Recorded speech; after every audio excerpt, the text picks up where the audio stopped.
Hello and welcome. In this episode of Turn Towards Love, my guest is my yoga teacher, Vicki Shields. We explore some powerful aspects of yoga, including its philosophical roots, the significance of pranayama and breathwork, and the connection between breath and life force energy. We discuss the role of the nervous system in yoga practice, how stress affects breathing, and the importance of emotional regulation through breath. The conversation also delves into the energetic pathways within the body, the storage and release of trauma through yoga, and the necessity of facing emotions during practice. Vicki shares insights from her experiences in yoga training, emphasizing the transformative power of yoga in understanding oneself and achieving emotional balance. Thank you so much for watching. Enjoy this enriching conversation. All my love.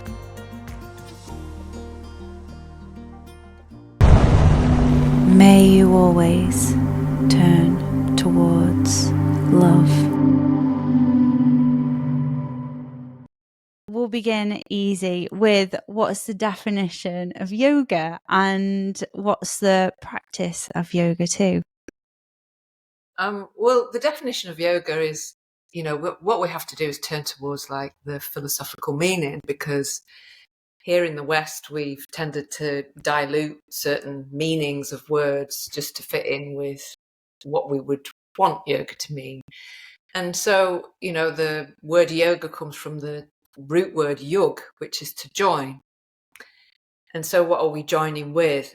And in India, is a very different scenario than it is here in the West, because everything is seen as divine. So the word yug in that respect is a joining with a divine force. And we've got different words for it, haven't we? We can call it God, but in the West, we often perceive God as something outside of us. But in India, we are all very much divine. And so the question is, what prevents us from seeing ourselves as divine? That's really what the practice of yoga allows us to do, is to meet our divinity, overcome the conditioned existence of our, what would be termed the ego, which is the conditioned self, and how we can experience ourselves as purely divine. So with yoga comes practice of pranayama and breathwork. So what's the definition of pranayama and the practice of it? Well, originally the hatha yogis didn't really practice much asana because they had very different bodies, and it was in a very different time. If you think about our bodies today, we are distracted and bombarded with stress. So we need more movement in order to unlock that resistance in the body. Whereas the ancient yogis really just worked with the breath and very few postures. And the postures then weren't seen as exercise. They were seen as how to posture the body to unlock this life force energy within the body, which is a much more energetic value of our existence. We don't really see that in the West. We don't talk about our energetic bodies. We talk about our gross physical. So here in the West, the practice of yoga is, in fact, very physical. But what we want to move to is the subtler aspect of our being, which is more energetic. So the practice of pranayama, prana meaning life force, is the extension of this energy within the body. So we're liberating it, we're expanding it. And the way in which we facilitate that is through the breath, because the breath carries the life force. So the term breathwork is used in many different ways today, because there are so many methods of breathwork. But the breathwork, which is the precursor to pranayama, is the ability to regulate the breath, optimize the breath within the space of the body so that you can extend the exhale. That's really the definition of pranayama, where we are expanding the life force so that we extend the exhale so it's double the inhale. That's where the true benefits of the breath come from with regard to pranayama. So, how would you describe the life force energy to someone who doesn't know what that means? Well, yeah, I think it's a very difficult thing to describe because most people aren't able to connect with the subtler sensations of the body because they are driven by their nervous systems, and the nervous system is something that keeps us distracted and our attention external to the body. Whereas over time, the more you spend inside the body, the more those sensations become more subtle. And it's not an easy thing to describe to someone, which is maybe how Yeah. the way we describe yoga is has been slightly diluted over the years, you know? Yeah. I felt that when I was training with you to become a yoga teacher, the daily distraction and of the mind, of the thinking about the future, or the past, or just anything from being in the present moment, or meant facing like fears or facing things that maybe I hadn't seen before or didn't want to see, or maybe it was like the vulnerability that I was having that resistance to. So when I became closer to the subtleness of my inner body and my inner workings, it helped me so much to just feel that it was okay to be there and that I didn't need to resist. And that through the yoga practice, through pranayama, and combining those just gave me that kind of liberation and the ability to be able to appreciate and embrace those difficulties and fears, because I was able to put my attention and focus on the subtler bodies. And that's something that you really taught so well and so clearly, and so just on every posture, so purely, with such a profound intention that it goes way beyond just a movement. And that's something that I would really love for you to share with others, just how it's much more asana and is much more than just a posture. It's the philosophical meaning and the spiritual concept behind all of that. Well, yeah, even if we look at the gross physical, what we've become is very disconnected to our bodies. That's, in a very simple way, we live in our heads. So, you know, I remember going to my first yoga class and them saying, you know, put your left heel on the floor. And I'd have difficulty even thinking about my left heel. And so I remember those days. And I remember feeling how difficult it was to know which was my left and my right, and to put my attention. And and this is, I think we don't realize how disconnected we are until someone starts to guide you back into your body, which takes time. Mm-hmm. And when I was attracted to Ashtanga Vinyasa, because that attention to the breath is what brings you into the body. So with Ashtanga Vinyasa, there's a kind of inhale movement with the arms and exhale, fold forwards.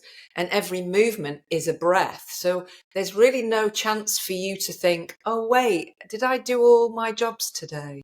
Or wait, did I forget to switch that light off in the bathroom, or whatever thought comes to the forefront of your mind when you're distracted and not present. So I try and bring that to my teachings, not that I necessarily stay true to the method of Ashtanga Vinyasa, but I try and get people to stay longer in the body via the breath. So I try and teach people really how to breathe first, because most people have got into irregular breathing patterns. We Yes, are and centric it's by the that. nervous system. If the breath is irregular, then the nervous system is going to be off. And that's when we get distracted. So everything roots back to the nervous system. Everything. It does, for sure. And talking about the nervous system, what is it was something that we learned on the course, which was super helpful to know, so we can come to an awareness of that within our own bodies, so we know when we're stressed and in fight or flight, or we know when we're calm and in peace. Because sometimes I think people, because even I used to think that I was calm. And then when you really experience the blissfulness and the peacefulness and the calmness, you're like, wow, now I know that. Before, I was still like triggered in my nervous system. So what is the parasympathetic nervous system and the sympathetic nervous system, and how does that help us to regulate and put our body back into coherence? Well, yeah, there are two aspects to the nervous system. One which, when we're in fight or flight, that's when our adrenals are on, and we need fight or flight, because, as the term suggests, you might need to run away from a tiger. So you need to quickly get the function of the body optimized. So it has its benefits. We often have to do tasks quickly in our lives. That's, when we need extra fuel in the body. But when it's constantly overused, that's when it becomes on overdrive, and then it starts to release unhelpful hormones in the body. And many people live in a state of stress the majority of time, and don't slow down. And plus, our lives are bombarded these days by emails and, noise pollution and air pollution, and our bodies are on just overactive constantly. So it's till someone invites you to slow down by being with your breath and being in your body, that you might not realize you're in fight or flight. So, and obviously then there's an aspect of the nervous system which is called the parasympathetic, which is the rest and digest, which is what you want when you're eating or when you're sleeping. Because if you're on overdrive, you can't sleep. If you're on overdrive, you can't digest your food. And that's enabled by the breath again. So if we lengthen the exhale, we are able to switch the modes very quickly. We put the brakes on of the fight or flight, and we're able to, move into the parasympathetic mode, which is the more relaxed mode. So how does stress relate to the breath, and how can we control or let go of stress using the breath? Well, as we know, when we're stressed, our breath gets shallow. If you've ever witnessed anybody having an asthma attack or a panic attack, there's a rapid inhale of and less exhaling, because in the fear of not being able to breathe, or in panic mode, there's a fear of breath starvation. So you breathe in, breathe in, breathe in, and actually it just makes the situation worse. So what we want to be able to do is to exhale, and that's what switches the nervous system. So it's the exhale that's beneficial. And also, what we misunderstand is that as we exhale, the benefit of lengthening the exhale is that it has this magical effect of releasing oxygen from the hemoglobin molecules of the blood. So actually, that's how we oxygenate the body. Thank you everyone for watching, listening to this podcast, this short taster podcast. I hope you enjoyed it. Just so you know, in case you missed the message, that we will be continuing on a very important message in the next podcast, part 2, which will be out shortly. And this will be guiding us into a deeper connection to our bodies, our minds, our souls, through yoga practice. And I will be doing that with Vicki together, not online, so it will be really nice to be in the same space together and to be able to go deeper and more complex areas of yoga and what it really is, and just peeling back those layers of our psyche and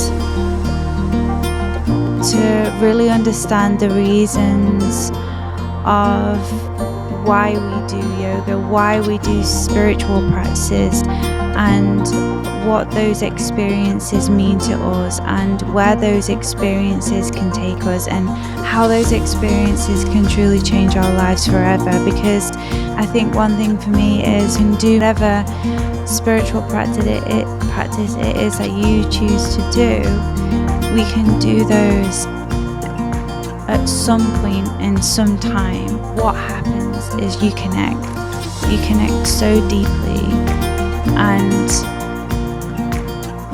from my experience, that connection took me to such heights that are unexplainable, and so but are extremely profound and changed my life forever. Because then I knew I had a taste standing that there is more, and it's not just knowledge, it's not just study, but it's through the experience where we gain those valuable insights to take us those steps further into who we really are, and what is really out there, and what there is to discover, and how we can discover that uniquely, individually within our own beings.